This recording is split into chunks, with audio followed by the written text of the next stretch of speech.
In the heart of an ancient city, there stood a library no one dared to enter. Its doors were chained, its windows sealed, and its silence heavier than stone. People whispered of a forbidden book hidden within, a book that spoke in whispers, a book that consumed the souls of those who read it.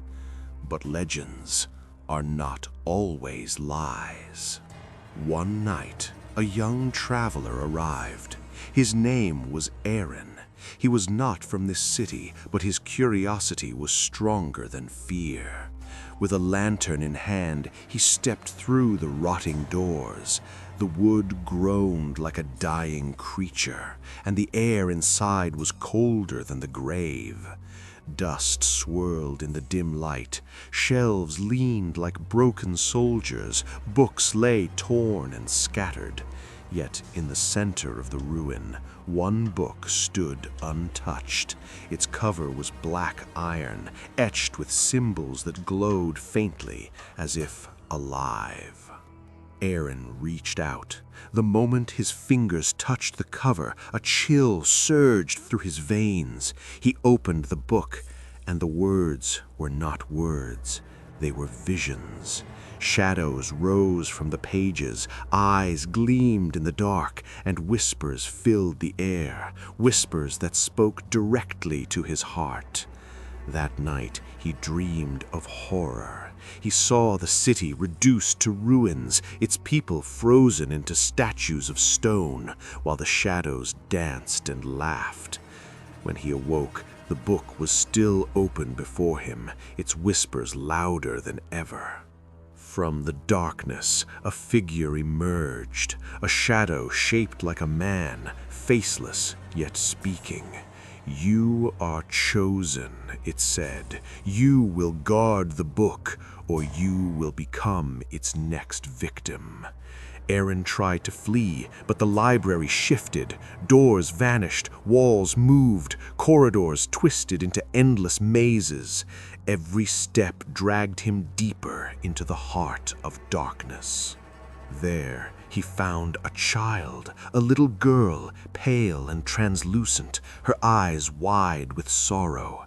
She whispered, "I have been trapped here for centuries. Everyone who read the book became part of the shadows. Please help me." She led him to a hidden chamber.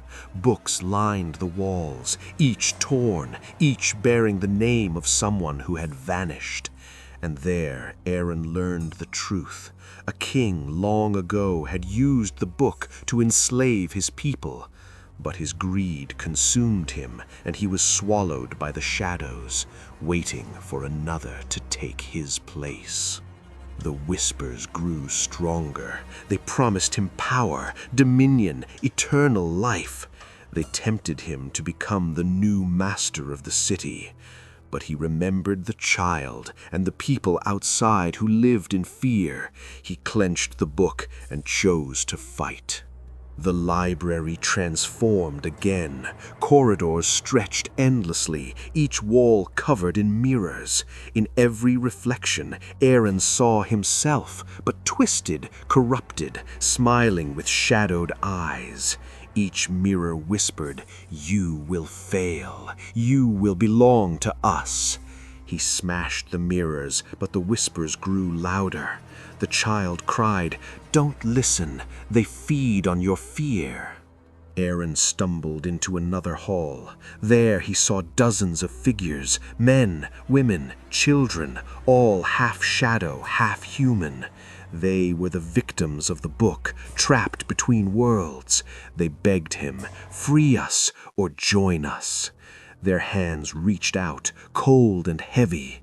Arin fought them off, but their voices echoed in his mind. At last, he reached the throne room. A massive shadow sat upon a broken throne, the ancient king. His voice was thunder. "I ruled once, and I will rule again. You are nothing but a vessel. Give me your body, and I will rise." The king's shadow stretched across the hall, claws reaching for Arin. The battle began. Books flew from shelves, walls cracked, shadows lunged with claws of smoke. Arin raised the book and spoke the final words written within, a reversal spell, a chant of hope. Light erupted, blinding, pure. The shadows screamed, their forms dissolving into dust. The child was freed, her spirit rising into the light.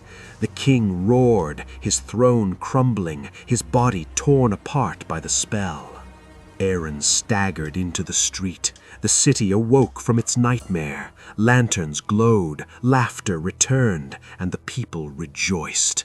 The traveler had broken the curse. But deep inside he knew the truth. The book was not destroyed. Its whispers still lingered, waiting for another soul to open its pages. And so, dear listener, remember this. Curiosity can lead you into shadows, but only courage and compassion can bring you back into the light. If this tale kept you on edge, imagine the stories yet to come. Subscribe now to DreamCode for more journeys into mystery, horror, and wonder. Comment below, I will face the shadows. Stay with us, for the next story may be darker still.